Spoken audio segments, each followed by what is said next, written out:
ጥበብና ዕውቀት ምድርን አሁንም ይገዛታል። የምትፈልጉትን ኑሮ፣ የምትፈልጉትን ህይወት መኖር ትችላላችሁ። ያ የሚሆነው ግን ጠቢብ ስትሆኑ ብቻ ነው።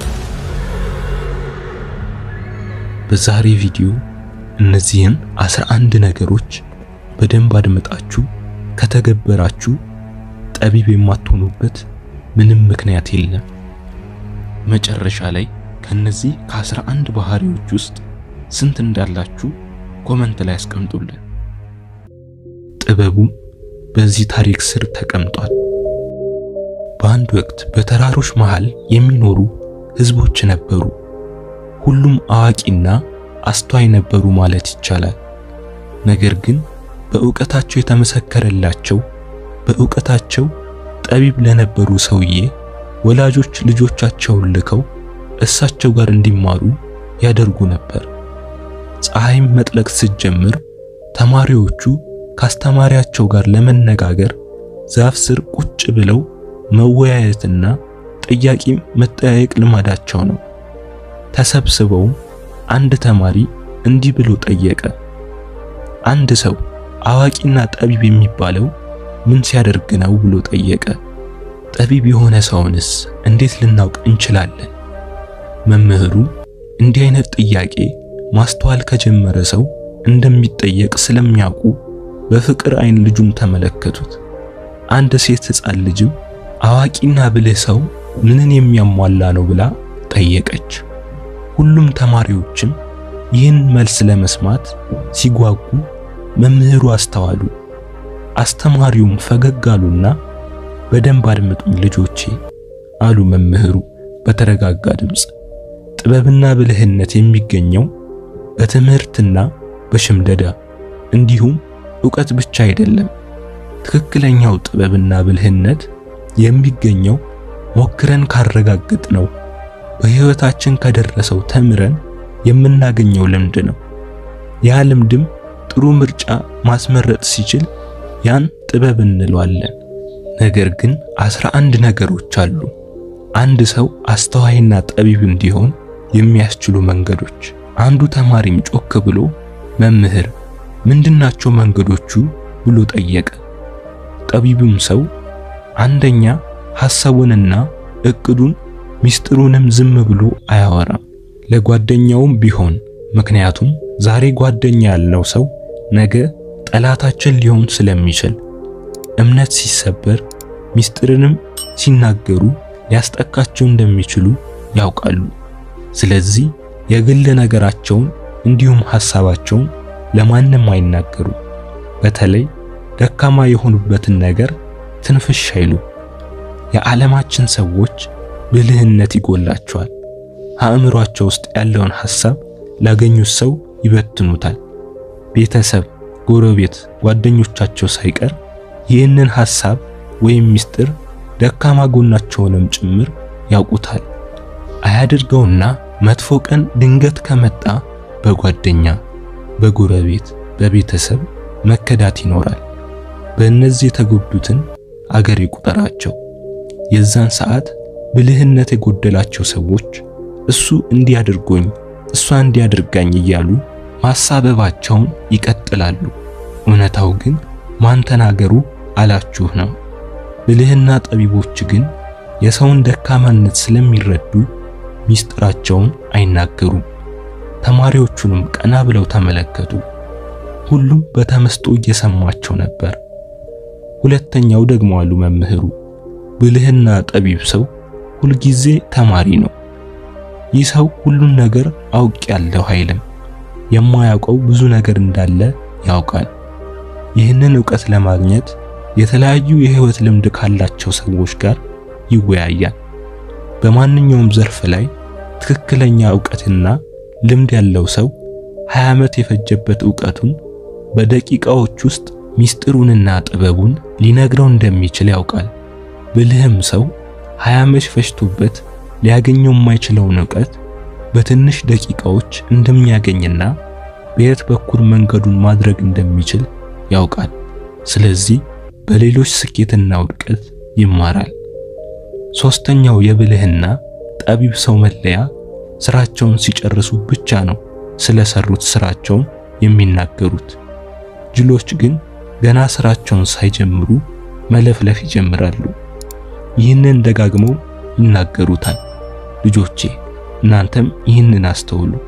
ስለ ስራው የማግዛችሁና ዕውቀት የሌለው የማያገባው ሰው ጋር ሄዳችሁ ለምን ታወሩለታላችሁ? ምናልባት ያን የምትነግሩትን ሰው ጠላታችሁና የናንተ ለውጥ የማይፈልግ ሊሆን ይችላል። ያ ሰውም የናንተን ፍላጎት እንዳይሳካ የሚችለውን ያህል ይጥራል። ለዛም ነው ጠቢብ ሰው ዝም ብሎ በመስራት ውስጥ ነው መሰናክሎቹን የሚያልፈው የሚያሸንፈው። ብልህ ሰው ሰርቶ ሲጨርስ ጠላቶቹንም ለደስታው ይጋብዛቸዋል። ይህ አይነቱ ሰው በጣም የሚከበርና የሚፈራ ሰው ይሆናል። ሁሉም ይፈራዋል፣ ሁሉም ያከብረዋል፣ በተለይ ጠላቶቹ። አራተኛው ደግሞ የጠቢብ ሰው መለያ አሉባልታ አያምኑ። የሰሙትን በጭፍን አይቀበሉ። ይመረምራሉ፣ ያጣራሉ፣ ያመዛዝናሉ። ከዛ በኋላ ነው እውነቱን መረዳት የሚፈልጉት። ውሳኔም ከሆነ የሚወስኑት። ማንም ሰው ወሬ አጣፍቶ ቢነግራቸው ዝም ብለው አያምኑትም። ንግግሩና ስራው አንድ እንደሆነ ይመለከታሉ። እውነተኛነቱንም በዚህ መለየት ይችላሉ። ይህ ማለትም ሰዎች የሚያወሩትን ሳይሆን የሚያደርጉትን ይመለከታሉ ማለት ነው። ስለዚህ እነዚህን ብልህ ሰዎች ማታለል በጣም ከባድና የማይቻል ያደርገዋል። አምስተኛው አሉ ጠቢቡ፣ እዚህ ምድር ላይ የተገደበ አንድ ነገር ብቻ እንደሆነ ያውቃሉ። እሱም ሰዓታቸው ብቻ እንደሆነ፣ በምንም ሊጨመር እንደማይችል ተረድተዋል።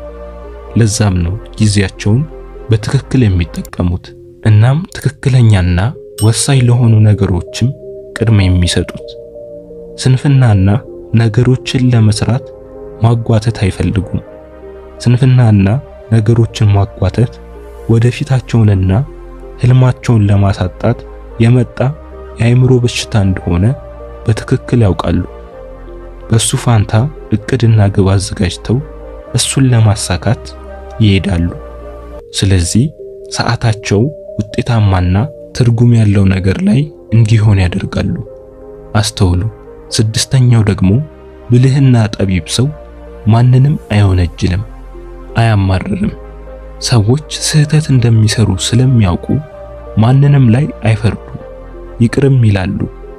ብልህ ያልሆነ ሰው ግን በተቃራኒው ግደለው ፍለጠው ላይ ይቆያል፣ እየተገዳደለም ይኖራል። ጠቢብ ሰው ሌላውን ሰው እንደራሳቸው አድርጎ ያያቸዋል። ለምን እንደኔ ያሉንክም ብሎ ድርቅ አይልም። በምድር ላይ ያለ ሰው ሁሉ እንደሚለያይ ያውቃል። ስለዚህ የተለያየ ሐሳብና አመለካከት እንዳለ ይረዳል። ሐሳባቸውንና ነፃነታቸውን ለራሳቸው ለሰዎቹ ይተውላቸዋል። የሌሎችንም እይታም አድምጦና አስተውሎ ይረዳል። የራሱንም ማስተያየት ከዛ በኋላ ይሰጣል። ሰባተኛው የጠቢብ ሰው መለያ ከውድቀት በኋላ ተስፋ አይቆርጡም፣ እጃቸውንም ለውድቀት አይሰጡም። ውድቀታቸውን የማደጊያና የመለወጫ መሳሪያ አድርገውታል። ባለፈ ስኬታቸው ላይም ተንጠልጥለው አይቀርም። እነርሱ ጋር ትላንት ነው፣ ያለፈም ያለፈ ነው። ዛሬ ብቻ አዲስ ቀን ነው። ትላንትም እነሱ ጋር የለም። እነሱ ጋር ነገ የሚባል ነገር የለም። ዛሬን ሲሰሩ ነገን እየሰሩ እንደሆነ በተጨባጭ ያውቁታል። አንዱ ተማሪም ውድቀት ምንም አይመስላቸውም ሲል በመገረም ጠየቀ። መምህሩም ቀጠሉ፣ አዎ ውድቀት ትንሽ ሊያሳዝናቸው ይችላል፣ ነገር ግን ሰብሮ አይጥላቸውም። ወዲያው ሐዘናቸውን ጥለው ይነሳሉ። ከስኬታቸው በፊት የተማሩት ትምህርትን ውድቀት ብለው ቃሉን አሳምረው ይጠሩታል። ስምንተኛውም መለያቸው ኃላፊነትን ይወስዳሉ። ነገሮች እንዳቀዱት እየሄዱ ካልሆኑ ሌሎች ላይ ማሳበብ አይመርጡም። ወደ ራሳቸውና ወደ ውስጣቸው ይመለከታሉ። ከስህተታቸውም ይማራሉ። ስራም ከልባቸው በኃላፊነታቸው ልክ ጠንክረው ይሰራሉ። ጠቢብ ሰዎች ላይ አሳበው ከጥፋታቸው ማምለጥ አይፈልጉም። ጥፋት ከሰሩም ወዲያው ጥፋታቸውን አምነው ካለ ፍርሃትና ይሉኝታ ራሳቸውን ያጋልጣሉ። እንዲህ አድርገውም ወደፊታቸው ካለው ታላቅ ሰው የመሆን እድገት ውስጥ ይገባሉ። ሌሎች ብልህነት የጎደላቸው ሰዎች ላይ ግን ይህ እድገትን በማሳበብና ጥፋታቸውን ባለመቀበል ይሸሹታል። ከሰውነትም ከእድገትም ጎደሉ ማለት ነው። ወደ ውስጣቸውም አልተመለከቱም። ዘጠነኛው የጠቢብና ብልህ ሰው መለያ ከራሳቸው ጋር የመነጋገር ብቃት አላቸው። በጣምም ያስባሉ። ይህ ሐሳባቸው ግን በሐሳብ ዓለም እየደጋገሙ በማሰብ የሚያጠፉበት ሳይሆን ለነገሮች መፍትሄ ለመፈለግና ነገሮችን በጥልቅ ለመረዳት የሚጥሩበት ከራስ ጋር የመነጋገር ብቃት ነው። ለዛም ነው አእምሯቸው በጣም በፈጣኑ የሚያስበው። አስረኛው የጠቢብ ሰው መለያ ደግሞ ስለ ወደፊቱ ቢያስቡ የሚያወሩት ግን ስለ አሁኑ ነው። ደግሞ የሚገርመው እነዚህ ሰዎች መቼም አይናደዱም። ያስቀምጡት ቀይ መስመር ካልታለፈ በቀር ሁሉንም ሰዎችም በተገቢው ክብር ይቀርባሉ። ጠቢብ ሰው የሚለውን ነገር ከማውራቱ በፊት ያስባል። ወደፊት ችግር ውስጥ የሚያስገባቸውን ንግግሮች ከሆነ ባያወሩት ይመርጣሉ። 11ኛው ጠቢብ ሰዎች ስራቸው ላይ የተመሰጡ ናቸው። ለሰዎች ምን አሉኝና ሰዎች ምን አሰቡ የሚለው ላይ አእምሯቸው የለም። ስለ ሌሎች በማውራትና በመጨነቅ ጊዜያቸውን አያሳልፉም። ምክንያቱም እነሱ ብልህ ናቸው።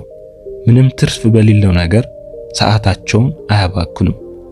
ይህን ሰዓት ከሚያባክኑት አዲስ ነገር ቢማሩና ቢያስቡ ይመርጣሉ። ራሳቸው ላይም ሳያቋርጡ ይሰራሉ። ጠቢብ ሰዎች ሲጽፉና ሲያነቡ ይውላሉ። ለዛም ነው ሐሳባቸው ሊነኩና ሊደፈሩ የማይችሉት፣ ምክንያቱም እውነተኛ ስለሆኑ። እነዚህ ያላቸው ሰዎችን ጠቢብ ልትሏቸው ትችላላችሁ አሏቸው መምህሩ። ይህንን ራሳችሁም ውስጥ ካገኛችሁ ጠቢብ፣ አስተዋይ፣ አዋቂ ናችሁ ማለት ነው። ተማሪዎቹም በጣም ተደሰተው አስተማሪያቸውን ያስተማራቸውን ጥበብ ይዘው ወደ ቤታቸው ሄዱ። ቪዲዮን አስተማሪ ሆኖ ካገኛችሁት ሰብስክራይብ እና ላይክ በማድረግ አብሮነታችሁን አሳዩ። መልካም ጊዜ፣ ጥሩ ህይወት ለፍጥረታት ሁሉ እንዲሆን እንመኛለን። ከኤሊሁስ